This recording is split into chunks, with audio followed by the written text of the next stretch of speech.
colleague and your friends. Nabi Sallallahu Alaihi Wasallam, he is a prophet. Okay, he is not a normal person, so you cannot argue with him. His speech, his talk is a wahi. So you ask mashwara from him, you ask him a question, you ask how to apply the things, you ask for him, but you don't argue with him. He is not a piazza person. You can argue with your wife, with your husband, with your children, with your lecturer, but you cannot argue with the Nabi Sallallahu Alaihi Wasallam. He is the source of the ahkam. So this is something very, very important that Surah Al-Hujurat mention it. So number 3. Number 4, Surah Al-Hujurat mention it also, is respect his private life. He is a prophet, but he is a human being like us. Prophet, human being, and a leader. He was the leader in Al-Medina and also in Mecca. So being a leader, so you will receive a lot of questions from the people. Everybody is waiting for you. Everybody is coming for you to ask a question. So, but we have a group of people that they are Bedouin and they came from far from Al-Medina, and Allah subhanahu wa ta'ala mentioned their bad manners in this ayah. They used to call the Nabi sallallahu alayhi wasallam, those who call you from behind the dwellings, most of them have no sense. What does it mean, Al-Hujurat? Al-Hujurat is the small rooms of the wives of the Nabi sallallahu alayhi wasallam. One singular is Hujra, the small room. Yeah? Nabi sallallahu alayhi wasallam, each wife has a small room. So can you imagine Nabi sallallahu alayhi wasallam, he was controlling the whole world from the small room. Very simple one, but with a great impact. Sometimes we have a big villa, ranch, all kind of furniture, and we don't have any impact in our, not society, in our close family, zero impact. In our neighbor, zero impact, but we have everything. Big villa, very luxury furniture, mashallah, but zero impact. Nabi Sallallahu Alaihi Wasallam has small hujra, a huge impact. So, and Allah subhanahu wa ta'ala, he mentioned, and he gave the name Hujurat to this surah because it was very rude. Usually, according to the adab, Islamic adab, you have to knock the door and you have to choose the time, not at midnight, at time of qaylula of the Nabi Sallallahu Alaihi Wasallam. You choose the time, then you knock the door 3 times. If no answer, just go.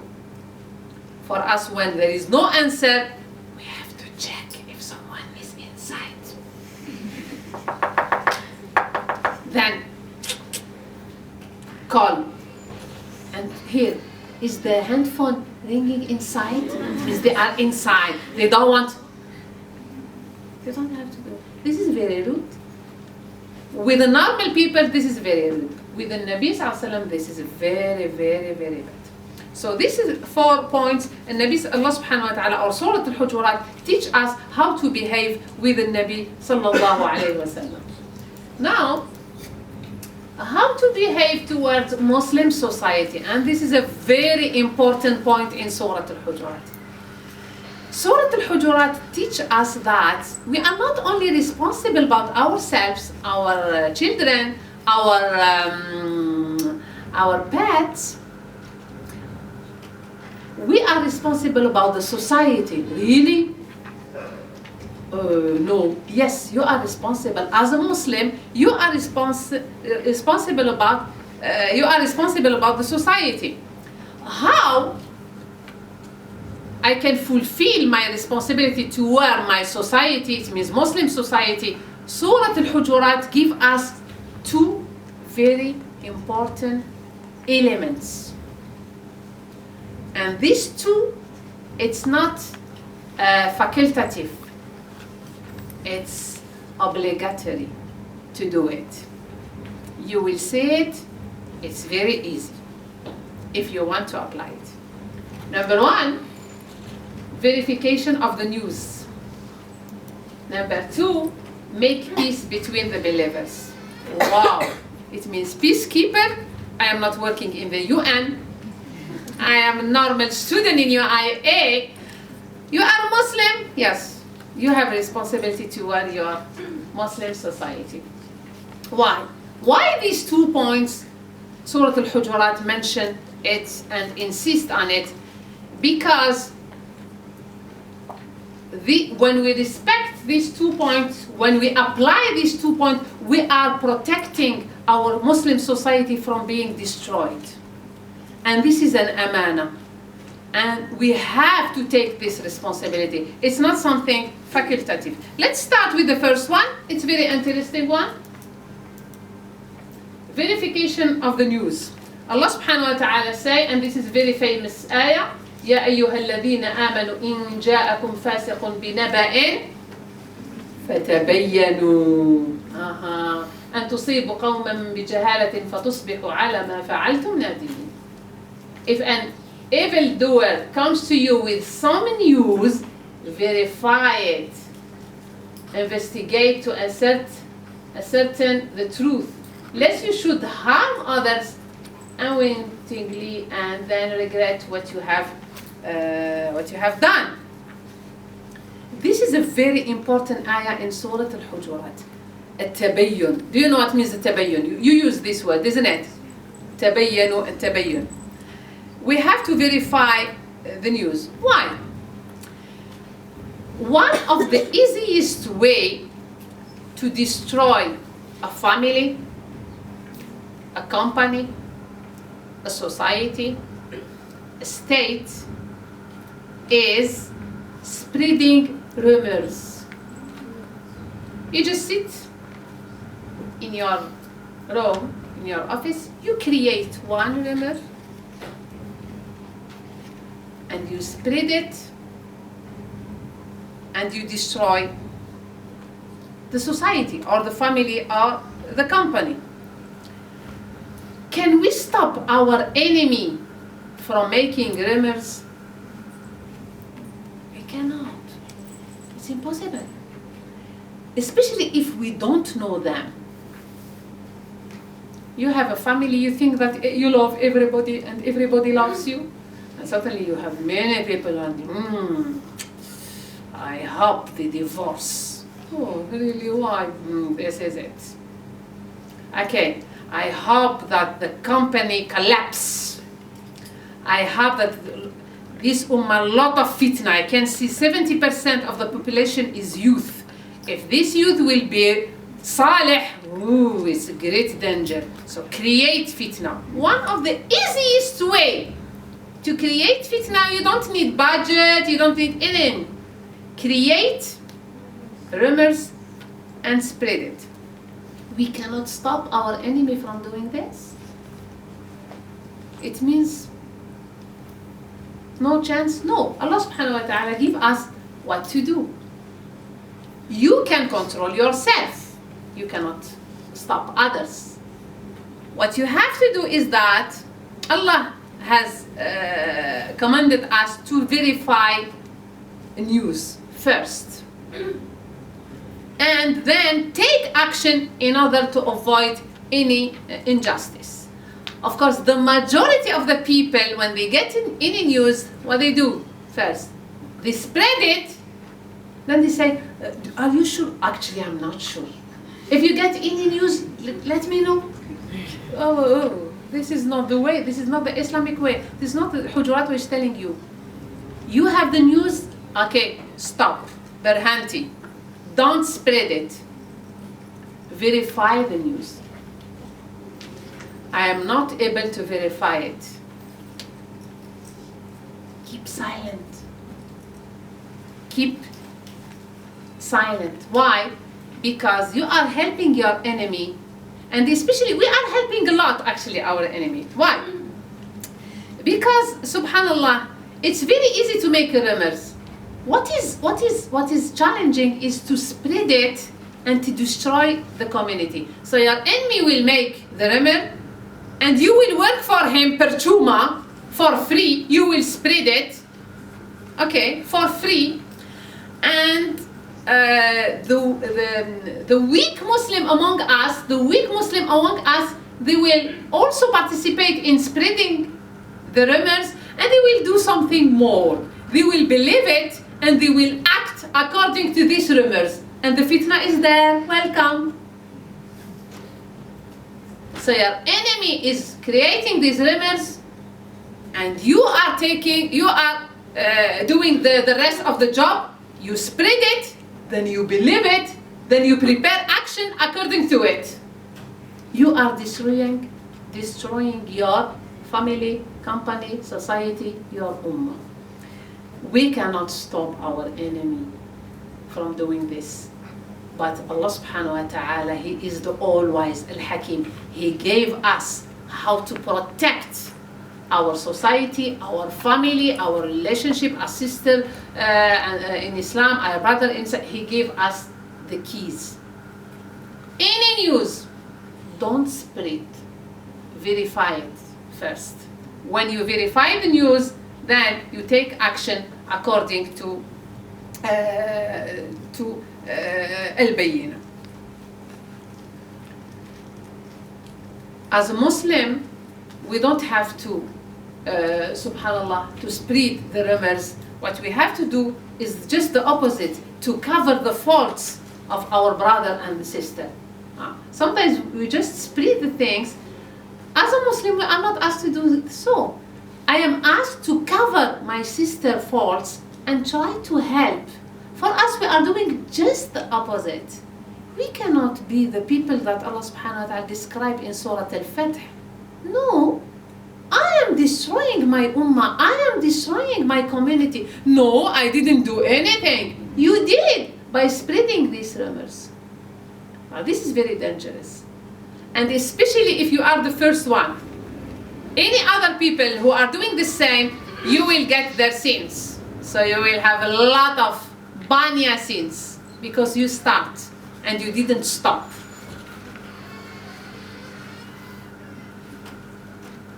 So this is the first thing, verification of the news. The second one, make peace between the believers. Allah subhanahu wa ta'ala mentioned in the Quran, in Surah Al-Hujurat, if two parties among the believers fell into mutual fighting, make peace between them. Then if one of the transgresses against the other, fight the one who has transgressed until he returns to the command of Allah. Then if he returns, make peace between them with justice and be fair. For Allah loves those who are fair and just. I have another responsibility as a Muslim in my society. Do sulh between people who have disagreement. I am responsible about my society. I am responsible to strengthen the relationship between my sisters and my brothers. Some people say, I am so busy and I don't care about other people, so let them fight. No. Surah Al-Hujurat is telling you this is one of the compulsory fardu ayn. Think toward your society. Is that you strengthen the relationship between Muslims. Why this making peace and doing sulh is something fundamental and is fardu ayn? For few reasons. Let's give the first one. It's fardu ayn because your name is Muslim. Do you know what does it mean, Muslim? What does it mean, Muslim? When you say, I am Muslim, what does it mean? We have three meanings of the word Muslim. Number one is that full submission to Allah subhanahu wa ta'ala. Istislam lillahi subhanahu wa ta'ala. Full submission. I am Muslim, it means I have full submission to Allah subhanahu wa ta'ala. Aslamtu wajhiya lillah. Now, the second meaning is that I am a Muslim, it means I am living in state of peace. You know?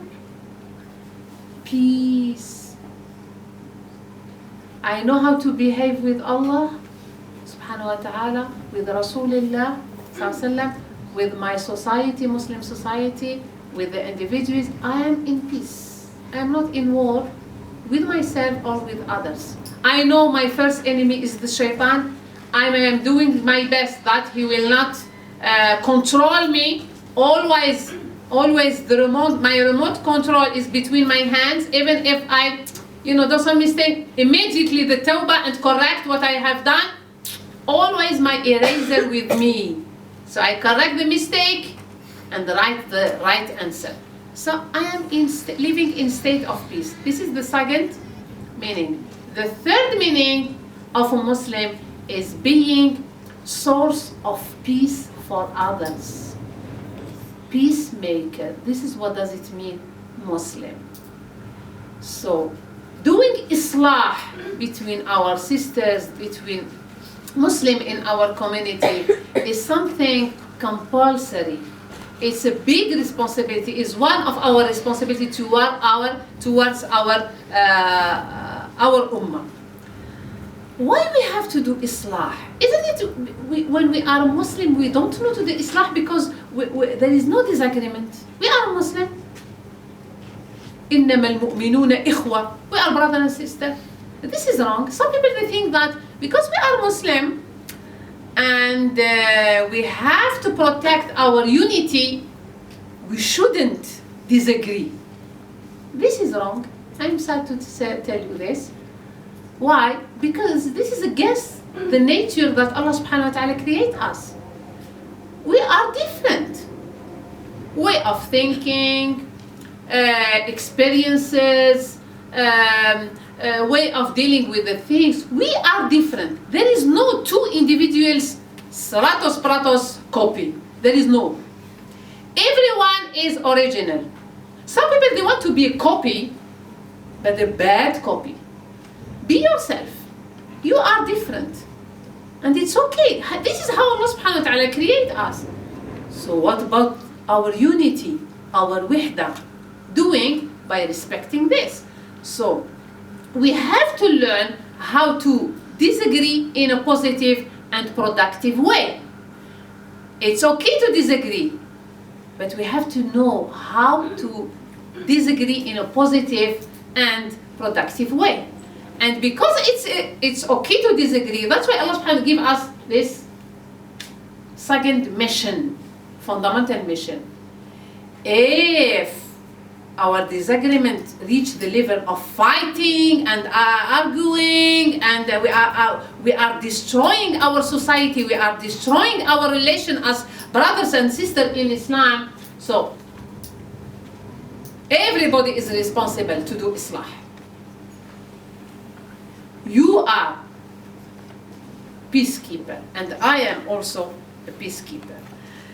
Maybe someone will say, I was involved in many islah, sulh, but no result, zero. I wasn't able to make it. The divorce in the end of the day. I wasn't able to solve the problems between parents and children, between a colleague in one company. Why? Did you ever ask question why? We have a good intention to do islah, but we are not able to make it. We hope we can, but we cannot. In many cases we cannot. One of the reasons why we cannot do it, we don't succeed in doing it, because we don't know how to do islah. And this is another problem. We just sit with the wife and the husband and just tell them, divorce is something bad, very bad. And you have to have sabarullah, and the children, so and this. Or if it's between sisters, you are sisters, don't allow the shaitan to enter between you. So actually, we are not doing sulh. Why we are not doing sulh?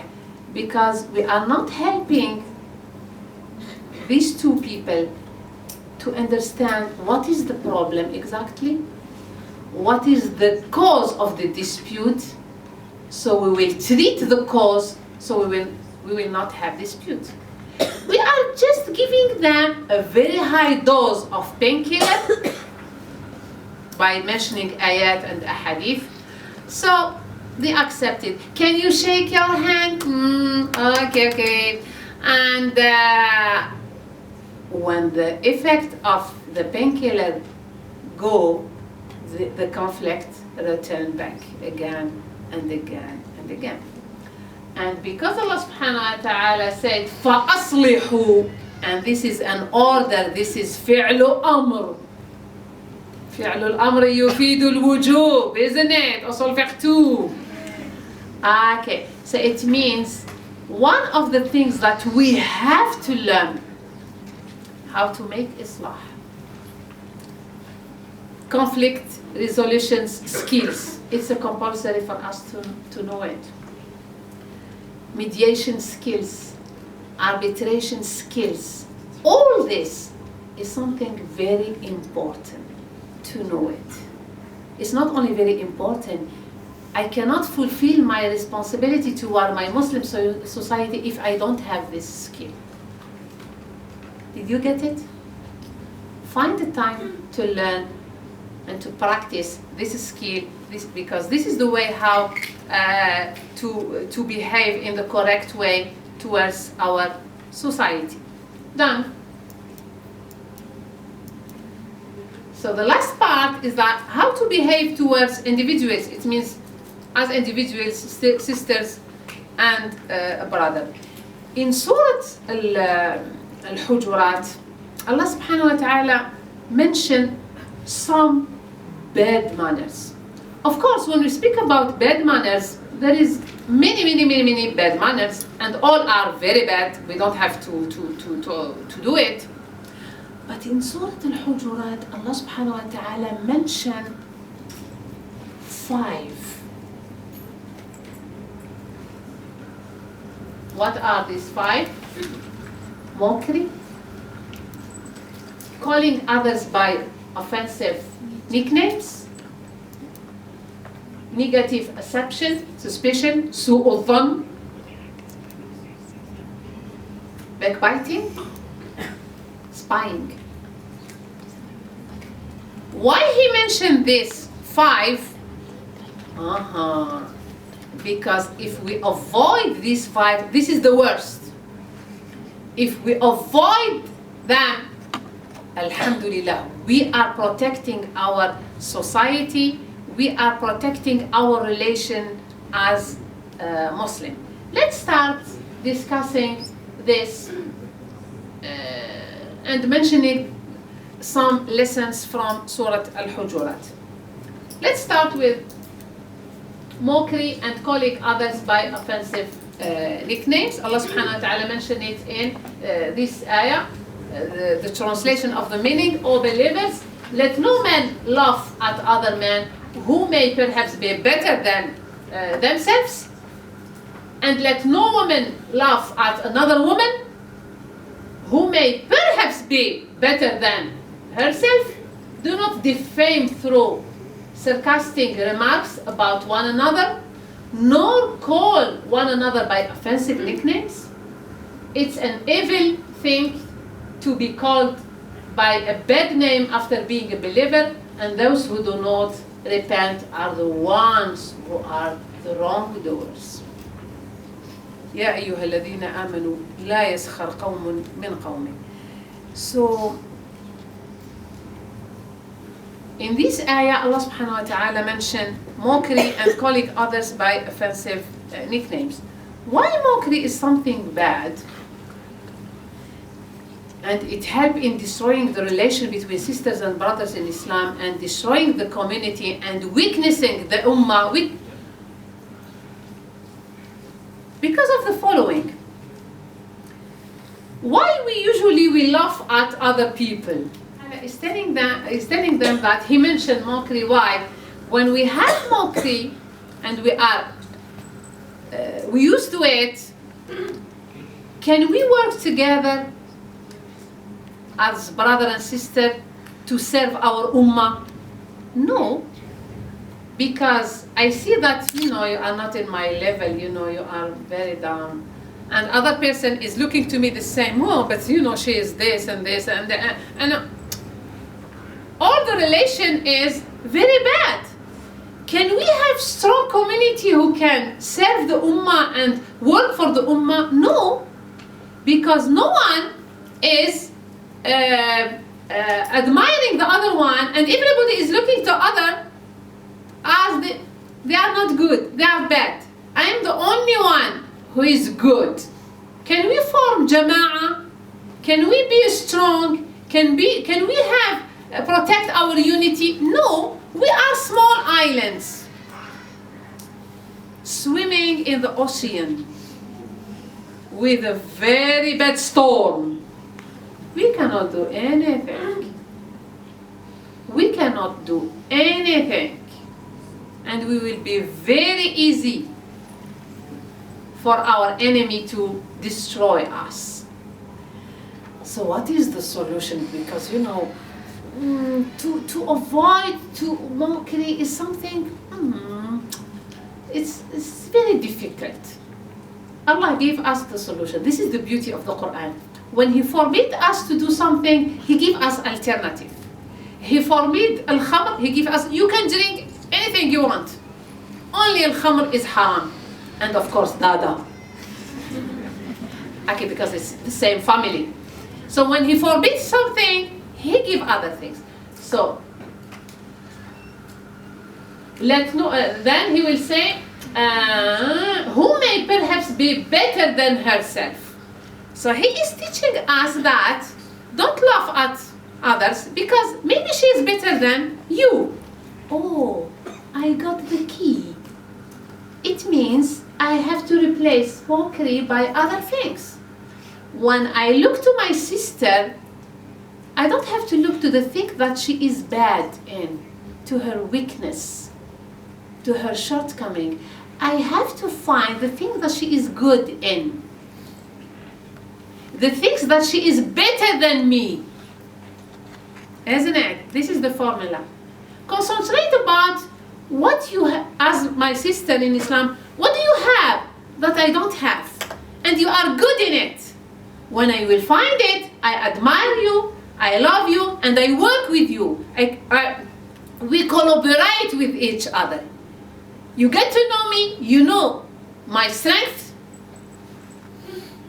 You don't concentrate about my weakness, you concentrate about my strength. I do the same. Let's work together. We will be strong. So He give us just the alternative solution. Don't do so, because maybe she is better than you. Better? Sure, she is better. No one is perfect. I am good in A, B, C. You are good in E, F, G. It's a good song, isn't it? Okay, do it. Okay, so that's why, subhanallah, Allah subhanahu wa ta'ala, He didn't mention all kind of bad manners. He concentrated about 5, because this is the keys.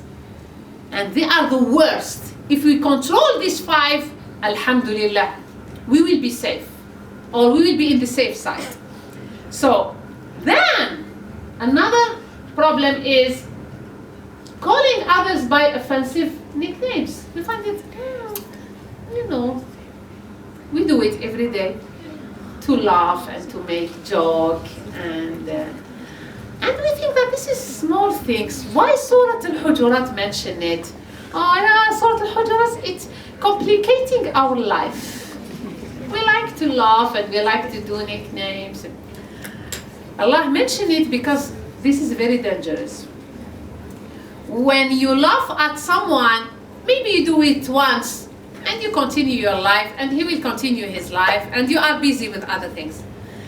But when you call someone by offensive nicknames, everybody will follow you and will do the same, and we are dismotivating this person, and everybody is following you in this sin. and you are getting the sin, whoever call him with the nickname that you start calling him with, you will get the sin. And you cannot stop it. Even if you decide to stop it. Oh, Ya Allah, ma'af zahir dan batin. Stop it. Everybody knows about it. And everybody keep calling and calling and calling. And the person he is hurt, he can withdraw from the society. He can defend himself by calling you by an offensive nicknames. And this is done it. And it's done. You already destroy your society. You already destroy your sisterhood and the brotherhood relationship. Done. Your enemy is happy. Your enemy is another ummah, another nation, another state. Your enemy is shaitan. Anyone. Your enemy is happy. You did a great job for them. Perchuma. They don't have to do anything for you. You do it. And it's easy. They will just see you collapse. All the ummah collapse. All the society collapse. All the company collapse. All the families collapse. So that's why Allah subhanahu wa ta'ala mentioned this. So next time, when you want to laugh at someone, remember that you are not hurting this someone as individuals. You are participating in destroying your ummah. Maybe before you don't know. Now you know. And you know about Surah Al-Hujurat. I advise you to memorize this surah. It's a very beautiful surah. To write it, to keep it in, so it's a good reminder for you. So this is mockery and calling others by offensive nickname. The other three is suspicion, backbiting, and spying. Allah subhanahu wa ta'ala mentioned it in Al-Quran Al-Karim, Al-Hujurat. O you all who believe, avoid much suspicion. Indeed, some suspicions are sins. اجتنبوا كثيرا من الظن إن بعض الظن إثم ولا تجسسوا, and spy not, neither backbite one another. And this is a very disgusting example. Would one of you like to eat the flesh of his dead brother? No one like it, but everybody backbite. So let's do some analysis to this ayah. Su'ul dhan. Think badly about your sister or your brother. This is one way to destroy our ummah, to destroy our unity, to make our ummah weak, our family weak, our neighborhood weak, our company weak. Because one of the keys that the shaitan used to destroy us is su'ul dhan. That's why Allah subhanahu wa ta'ala mentioned it in Al-Hujurat, and the Nabi sallallahu alayhi wa sallam give us the solution of this disease. Do you know the solution? Many of Muslims, they know the solution, but they don't want to apply it. And Nabi sallallahu alayhi wa sallam teach us that he was saying, أجد لأخيك 70 عذرا. If you see your brother acting in the way that you don't like, or he wasn't nice with you, she saw me, she didn't tell me salam. What you have to do, you have to apply husnul dhan. How to apply husnul dhan? أجد لأخيك 70 عذرا. You have to find for your sister or brother 70 excuses. 70. What does it mean 70 excuses? It means, okay, we met in the Al-Hujurat talk. She saw me and she didn't tell me Assalamu alaikum. Okay, the shaitan start working. So, of course, if you open the door of su'ul dhan, because she is jealous, because she is arrogant, maybe because you will have, wow, you will make Hollywood stories. Surah Al-Hujurat is telling you, avoid su'ul dhan. Avoid su'ul dhan. What shall I do? Husnul dhan. How I am going to apply? find 70 excuses. What does it mean? It means I will find, number one, I will find excuse for her. Maybe she didn't saw me. She was busy talking to someone. She didn't saw me. So this is number one. Then I find that no, she saw me because she was talking to Nadia, and Nadia, she told me when I was talking to her, she mentioned your name, and she said, see, Halima is coming. So it means she saw me. So the first excuse is not valid. Okay, she is this and that. No, find the second excuses.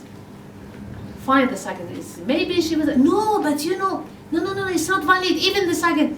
Can I stop from finding excuses? No. You cannot stop until you reach 70.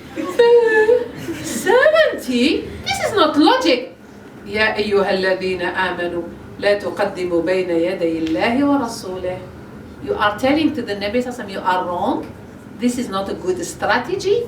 It's not applicable. Astaghfirullah. No, I am not telling to the Nabi Sallallahu Alaihi Wasallam. I know how to behave with the Nabi Sallallahu Alaihi Wasallam. So you have to apply it.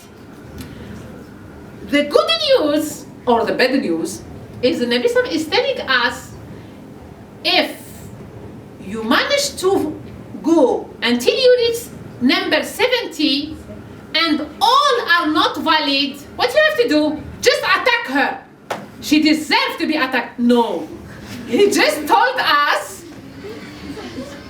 if you go through 70 excuses and all are not valid, اتهم نفسك. Accuse yourself. Something wrong with you. Something wrong with me after 70? Yes. Now can you do this experiment together? I don't want you to sleep. Okay, just everyone, think about something that happened to you. It hurt you from your friend, your mom, okay. And you decide not to do, and you were hurt, and you have su'u adhan. But now you want to have to practice and to train yourself husnul dhan. Okay? Take piece of paper and try to write excuses for your sister or for this person. I will give you 1 minute.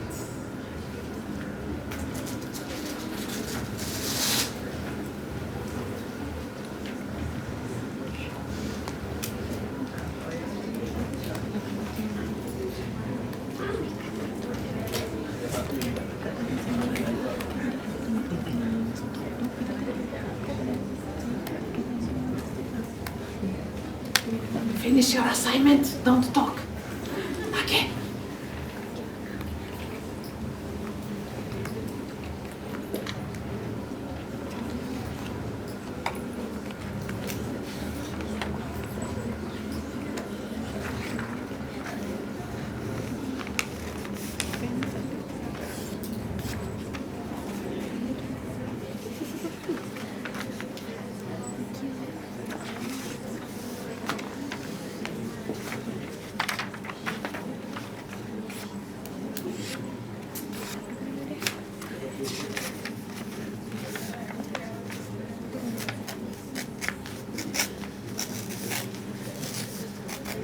Done?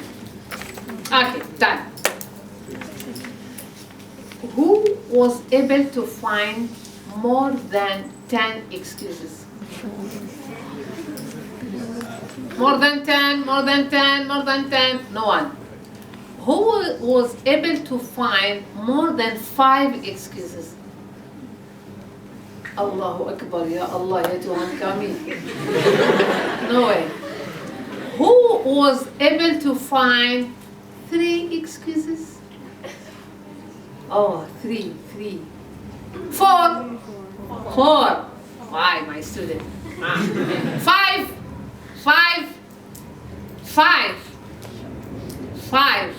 6. Done. No one was able to find 6. And Nabi Sallallahu is asking you to find 70. 70. If you find all the 70 and all are not valid, you have to not to do like this, but to do like this. It means accuse yourself. Something wrong with you. You took all the time to find the 70 and all are not valid, and still you want to go. So, whatever this happened to you, just take a break. Just take a break and apply in Nabi Sallallahu Alaihi Wasallam formula. So Allah subhanahu wa ta'ala, He teach us not to apply su'adhan, and the Nabi Sallallahu Alaihi Wasallam, He teach us how to apply husnadhan. When you train yourself of husnadhan, you will reach a very important result. You don't want to reach 70. You are wasting your time. Okay, I find excuse for her. Sure, she has an excuse. You are closing the door to the shaitan. You are not allowing su'adhan to hurt your heart, to destroy the relation between you and your sister, you and your wife, you and your husband, you and your parents, and you are protecting your society. Can you imagine if we apply only this good manner? How many problems we manage not to solve, to avoid from the beginning. In our daily life, of course, you are student, you are very busy with studying, but still you are busy with many problems with people around you. I am sure 99%, if you apply the things, the lessons that we learn from the Hujurat, you can just times 0. Doesn't exist. It's not a real problem. You are creating this problem because you are not applying Surah Al-Hujurat. Surah Al-Hujurat is very good treatment and remedy for your sickness, for the ummah sickness, for the individual sickness also. So, and also backbiting, can you imagine the example that Allah subhanahu wa ta'ala gave? It's like eating the flesh of his dead brother. No one can do it. Always when we think backbiting, it means we are hurting others. Actually, yes, you are hurting others, but this is number 2. Always my student miss number 1. What is number 1? According to the ayah, you are hurting yourself. Why? Because think about it physically. Okay? They always tell us, the people who speak a lot about healthy diet and healthy food, you are what you eat, isn't it? You eat healthy food, you are healthy. You eat no healthy food, you are not healthy. Imagine when you eat a flesh of your dead brother. What will happen to your body? Just apply this example like it is. You ate it. You are poisoning your body, isn't it? Because you are not lion, you are not harimau, you cannot eat meat of human being. And who is this human being? It's your brother, you know him. This flesh is my sister, my real sister, and you are eating it. So it's disgusting, but also it hurts your body. So you are unhealthy, it causes you not only poisoning food, you can even die. It affects all your body. It means you are hurting yourself. It's very disgusting. And you are, number 2, you are hurting others. That's why, what is the sin when you backbite someone? Actually, what is the sin that you get? You will get all his sin, isn't it? So it means you are purifying him from his sin. So it's very silly and stupid. Sometimes when we dislike someone, and when you dislike someone, you don't like him, Do you invite him for dinner? Do you buy a gift for him? No, I dislike her. Roti canai, only 1 ringgit, even 50 cents. By backbiting, you are taking from his sins. Oh, really? I dislike him. It doesn't look like you dislike him. You are giving him from your rewards and you are taking from his sin. Really? But I dislike him. Yeah, but this is what you are doing.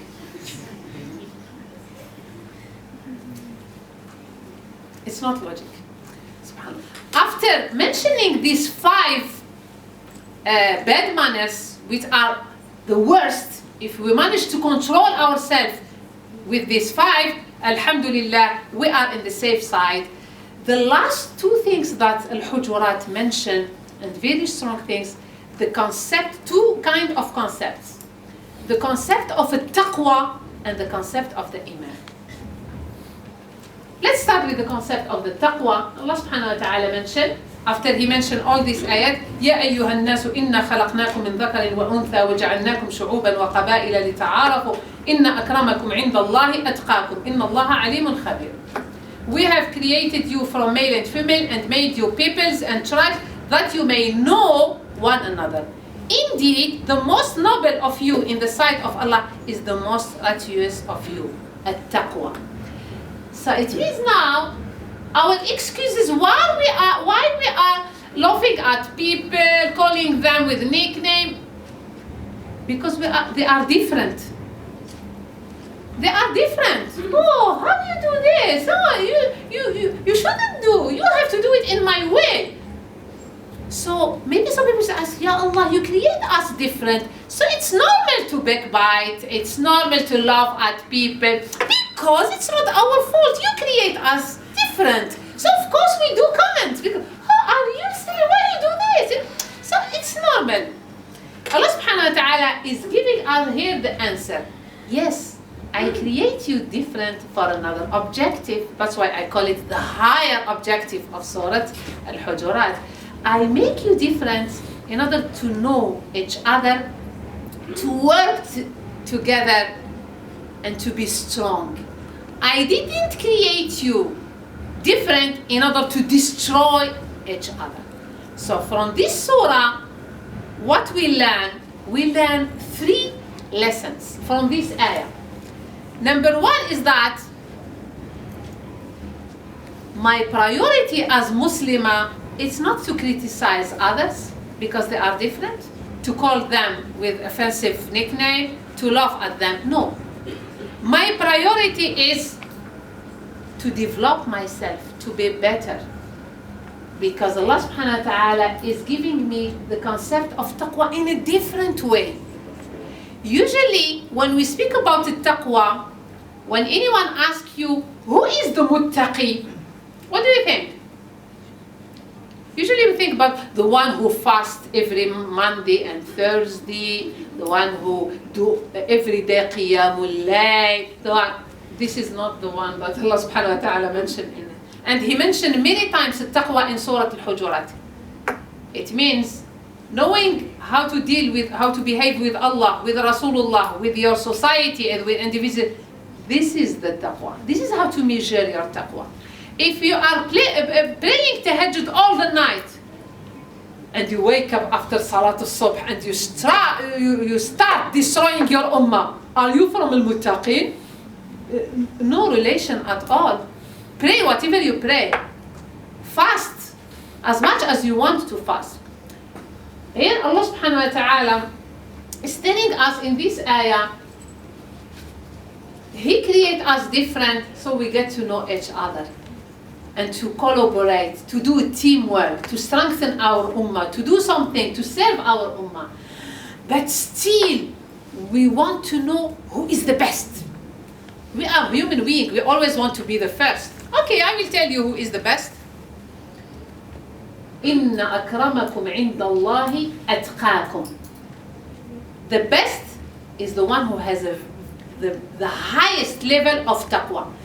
Can you know For example, we are here almost, I don't know the number, let's say 70. Okay. If you want to know who is the best in Bahasa Malay, can we know? Yes, doing a test and you can know. Best in English, boleh. Best in Tilawa, boleh. If you want to know best in anything, you can know it.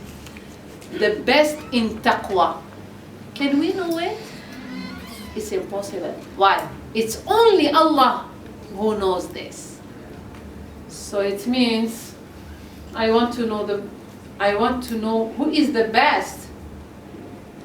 You want to be the best? This is the formula. Don't waste your time criticizing the people, other people. Do your best in developing yourself, in making yourself better. I want to be the best in taqwa. No one knows. It's between you and Allah subhanahu wa ta'ala. To be the best in taqwa, you have always to compete yourself. Don't compete with people, compete yourself. And Allah subhanahu wa ta'ala knows about you. So He gives us another formula. You are different. It's not an excuse to backbite and to do all the same things.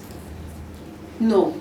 You are different. You have to know each other and to work together. But I want you to be the best. Okay, be the best.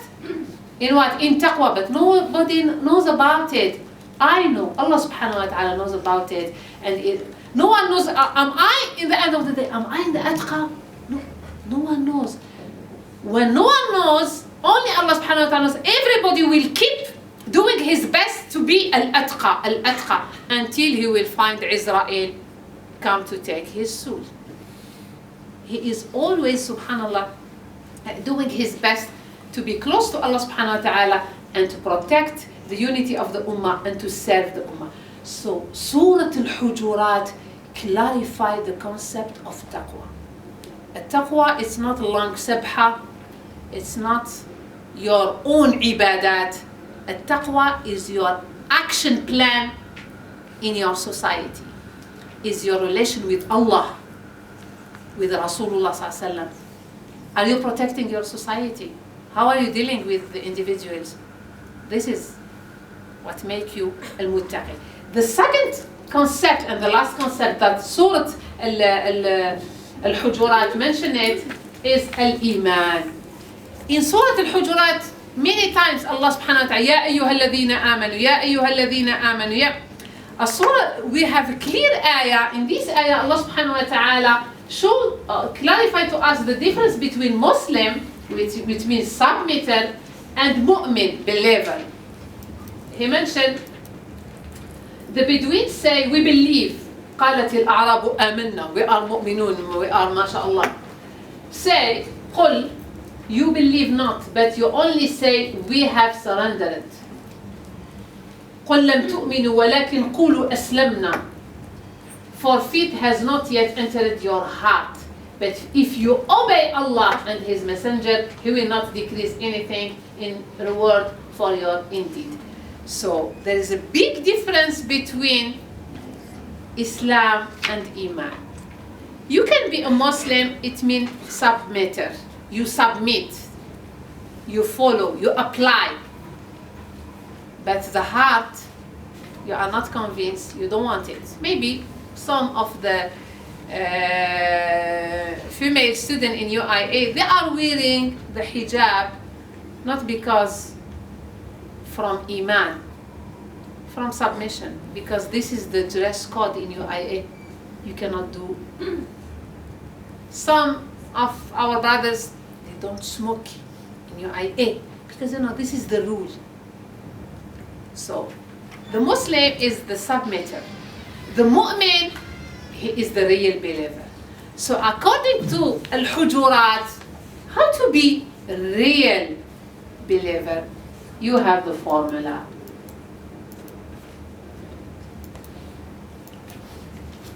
إنما المؤمنون الذين آمنوا بالله ورسوله ثم لم يرتابوا وجاهدوا بأموالهم وأنفسهم في سبيل الله أولئك هم الصادقون, who say the truth. They are not lying to people.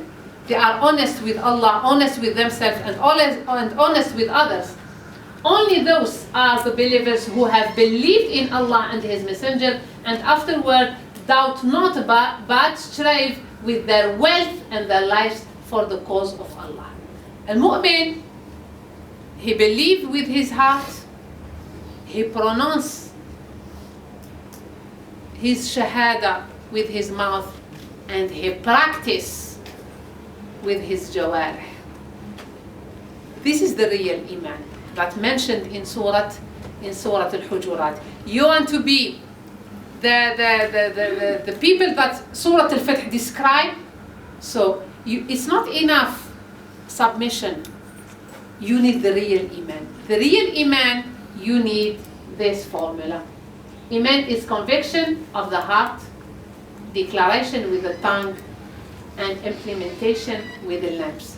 You have to start implementing what you have learned about how to behave with Allah subhanahu wa ta'ala, with Rasulullah sallallahu alaihi wasallam, with the Muslim community, Muslim society, and with your sisters and brothers in Islam.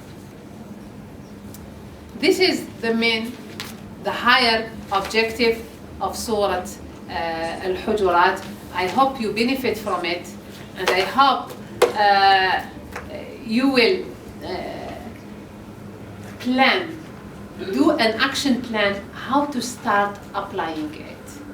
And one of the way how to apply it is the Sahaba way. You know, is the Sahaba way. Wonderful way. Okay, form groups. You can be pairs, 2 by 2, or a group, or in your usra. Take Surah Al-Hujurat.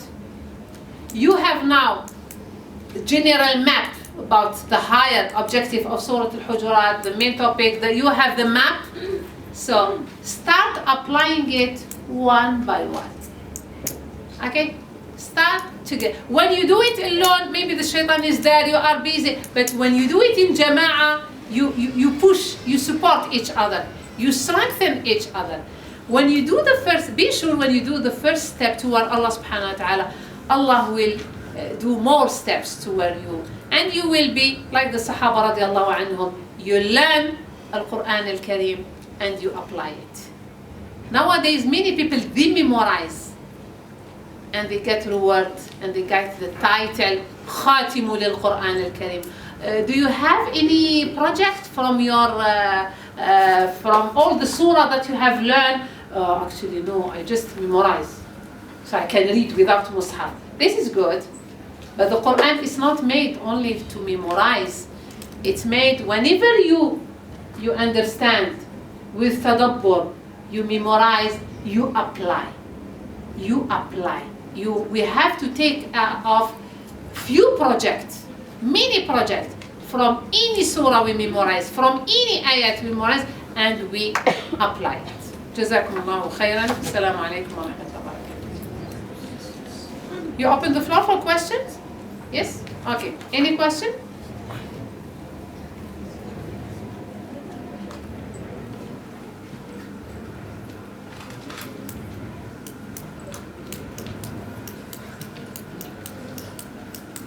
MashaAllah. It means everything is clear or just the opposite. Yes? Assalamualaikum. Salam. My name is Rizaina. I'm a student. Welcome. First of all, I would like to say I would appreciate this type of program is to be done. I congratulate the Quranic Youth Club. And the first my question here is that I would like to ask about the backbiting, because I have read something before that actually yes, it is true that backbiting is not good, but at the same time, like it's also exception rule that when sometimes like you have problems with friends, sometimes you need to backbite too, because the thing is like to get the solution. Because like for example, if like A and B, the other friends, and C did something problem to A, so A is telling to her friend that C does something, but to get solution. So how does it apply? I mean, is this rule apply? I mean, we are not backbiting for to make the problem become worse, but to get the solution. So I would like to know the explanation from you. Very good question. There is exception for backbiting.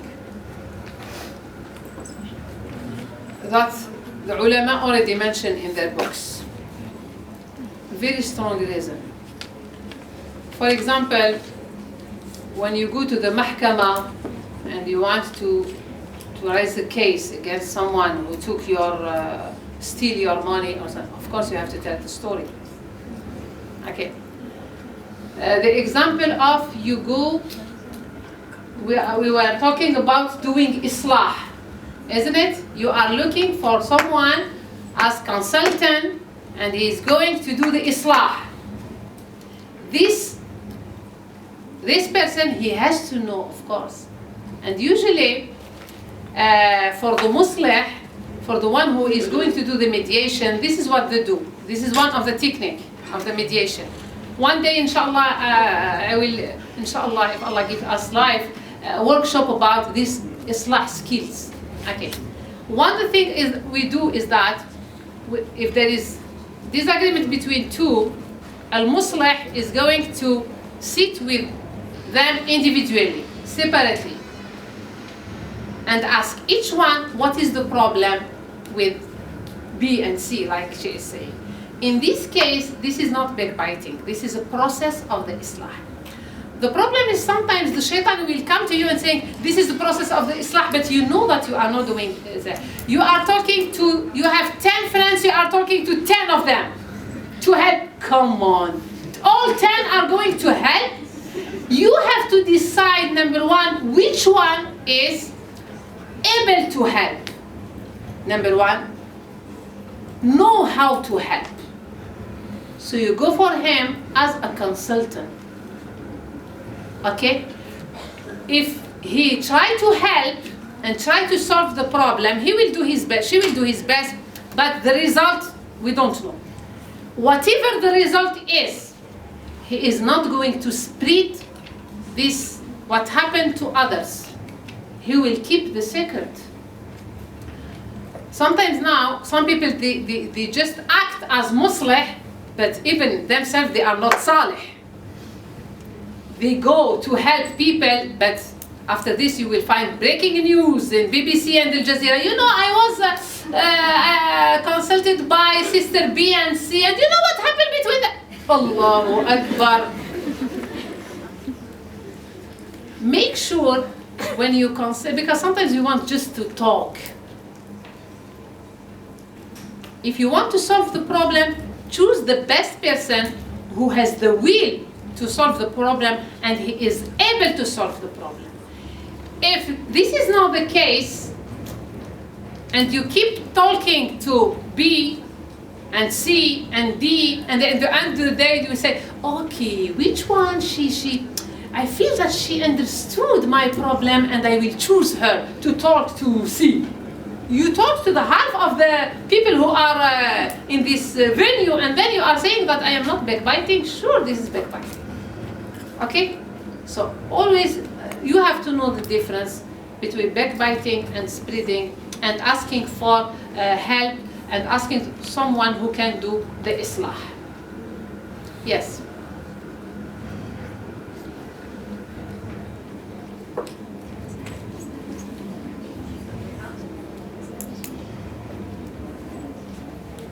Assalamualaikum warahmatullahi wabarakatuh.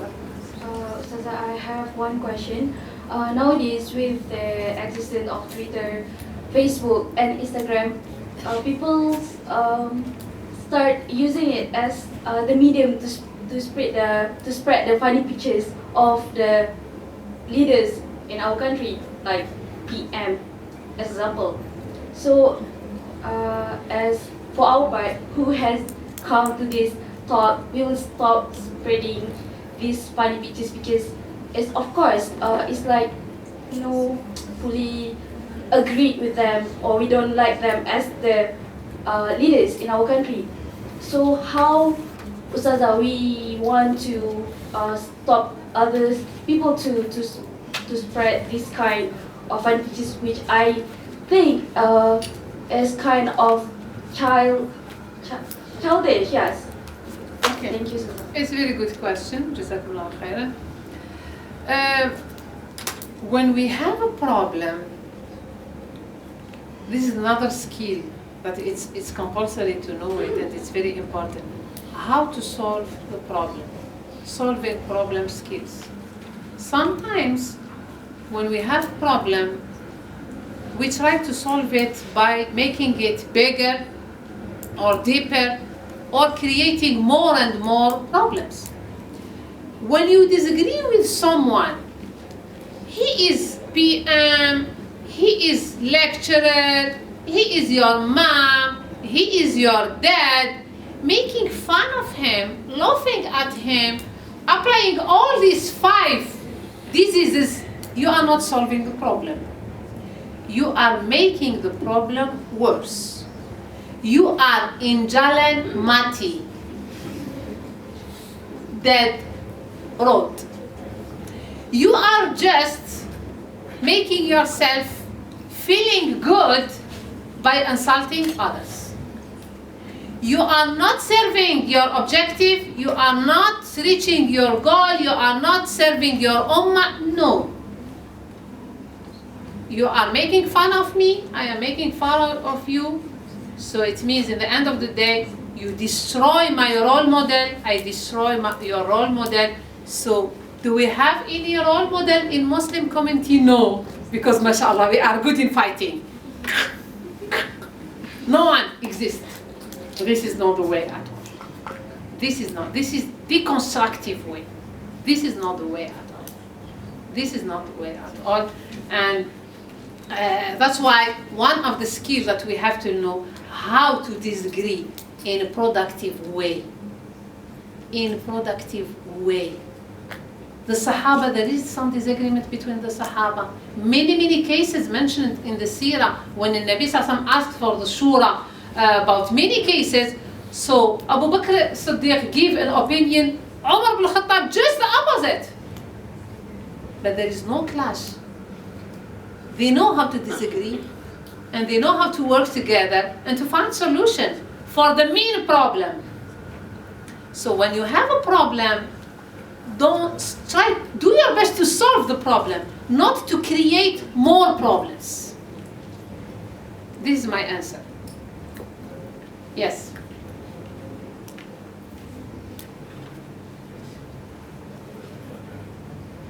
Done?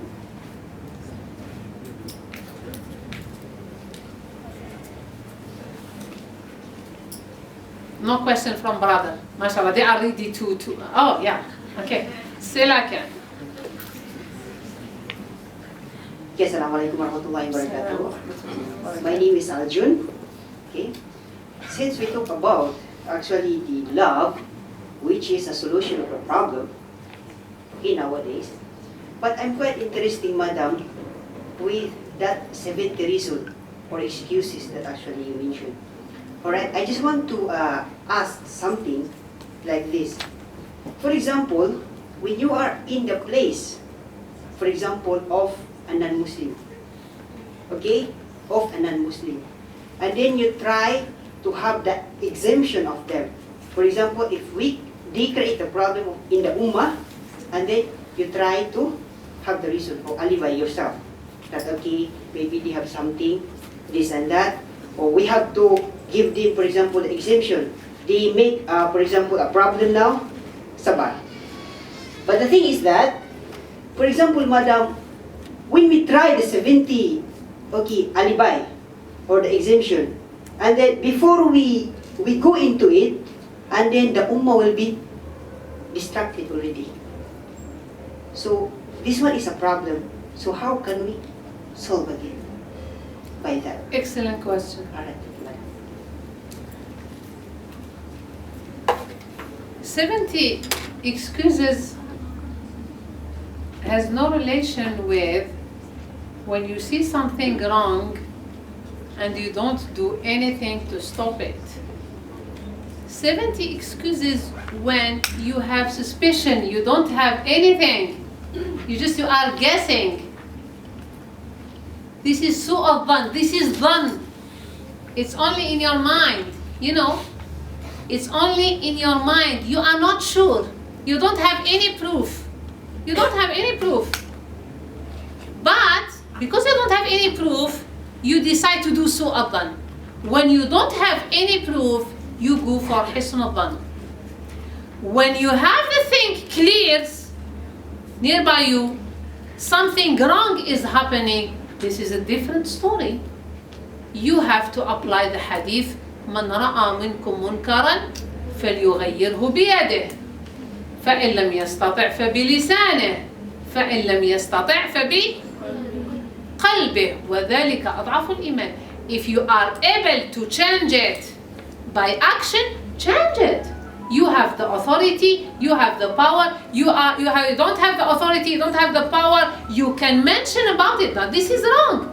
You are destroying the community. This is not the way how to do the teamwork. You have to do this and this and this. Of course, if number one you are not able, number two you keep doing inkar with your heart, and this is also very important because if you stop doing inkar with your heart, you will adapt to the munkar. You will accept it. After a few times, you will say it. What? It's normal. It's normal to have boyfriend and girlfriend. It's normal to cheat. It's normal to do that. It become normal. حسن الظن and سوء الظن in the zone when you don't have any proof. When you don't have any proof, any yaqeen, don't give yourself to put yourself between the hand of the shaitan. He will play with you like a small child play with a ball. Don't do this. But when you see something and you have the proof that this is wrong, of course, this is a different issue. Is it clear, brother? Thank you for this question. It clarifies the things.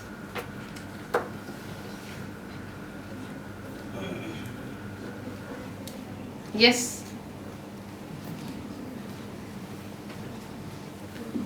Bismillahirrahmanirrahim. Assalamualaikum. My question is the same as the first sister, but in different perspective. What if we are the listener? Because we know that sister love to share story. So what if we are actually the listener? Means they come and want to share the story, but we know that they are actually just share without want the problem to be solved. So how can we actually solve this problem? Okay, thank you. Okay, Jazakallah khairan. Excellent question, mashallah. If you are the listener, you have to learn how to stop this person in a productive way. In a productive way. Don't insult her telling her, what are you doing? You know you are backbiting, and then Dr. Halima said, and then you are bad, and then you are not my friend. No, maybe she doesn't know.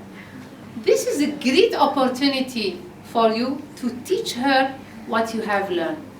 That's why any knowledge, when you get to know it, it becomes amana.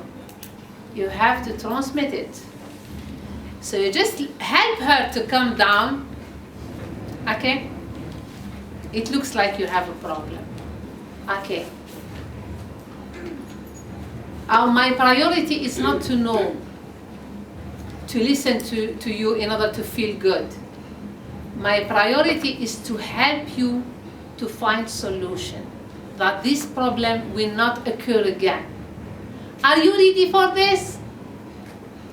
I will help you. If I am the right person, I will listen to you, but we are going to find the solution. If I am not the right person, okay, no need to tell me anything. I will present to you the best person who can help you. You don't have the niyyah to solve the problem. I can't waste my time, and also your time matters. So this is a good opportunity to teach people nicely what we have learned, and to spread, not rumors, to spread the higher objective of Surah Al-Hujurat. Did I answer your question? Okay. Yeah?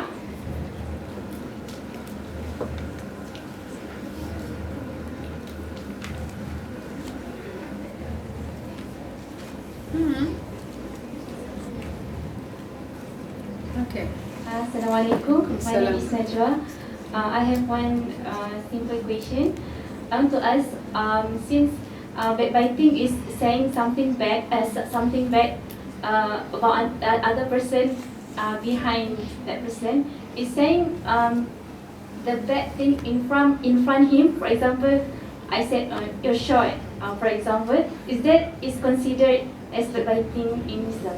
Why you have to tell her that she is short? Are you going to buy a baju for her? Sometimes in our daily conversation we tend to Okay, you know the context.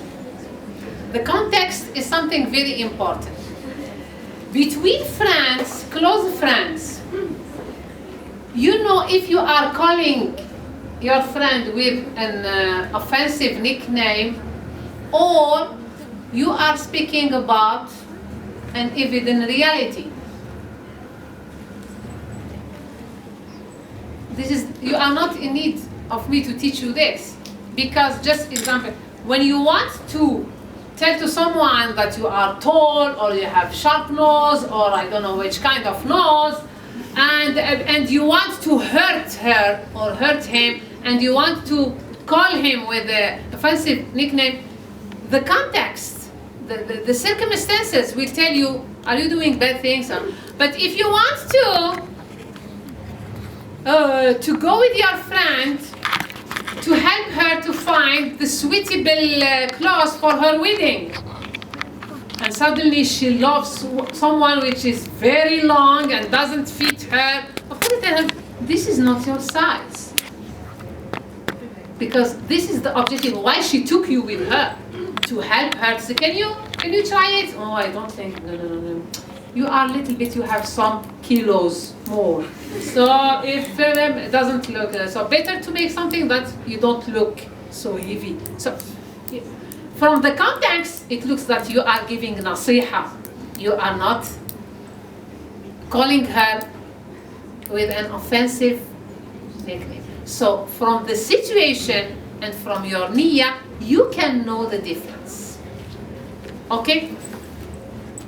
Allah. Yes. Bismillahirrahmanirrahim. Assalamualaikum warahmatullahi wabarakatuh. My name is Sarah. My question is, it is rampant in our daily activities that we forward messages from another group to another group, which we have we did not do any verification of the message, but we tend to forward it many times. So is it good, or we have to verify it before we send or forward? But if we verify, we cannot find the owner or the author of the message. Thank you. If you don't know the purpose of this message, why the messenger sent this message, don't waste your time and your money to forward it. Try to know this discipline. Whatever we get, we spread, and we deal with it like it's scientific truth. No, stop from doing this. Try to spread new culture. You spread only the things that you think that it's good and there is manfa'a. There is a fruit behind this. But you only waste your time and the time of others, and you waste your money. This is for me, this is kind of tabdir. Tabdir of the time, tabdir of the energy, tabdir of the money. Wallahu a'lam. سبحانك اللهم وبحمدك نشهد أن لا إله إلا أنت نستغفرك ونتوب إليك سبحانك اللهم وبحمدك نشهد أن لا إله إلا أنت نستغفرك ونتوب إليك. سبحانك اللهم وبحمدك نشهد أن لا إله إلا أنت نستغفرك ونتوب إليك. بسم الله الرحمن الرحيم. والعصر إن الإنسان لفي خسر إلا الذين آمنوا وعملوا الصالحات وتواصوا بالحق وتواصوا بالصبر. وآخر دعوانا أن الحمد لله رب العالمين. السلام عليكم ورحمة الله وبركاته. بارك الله فيكم.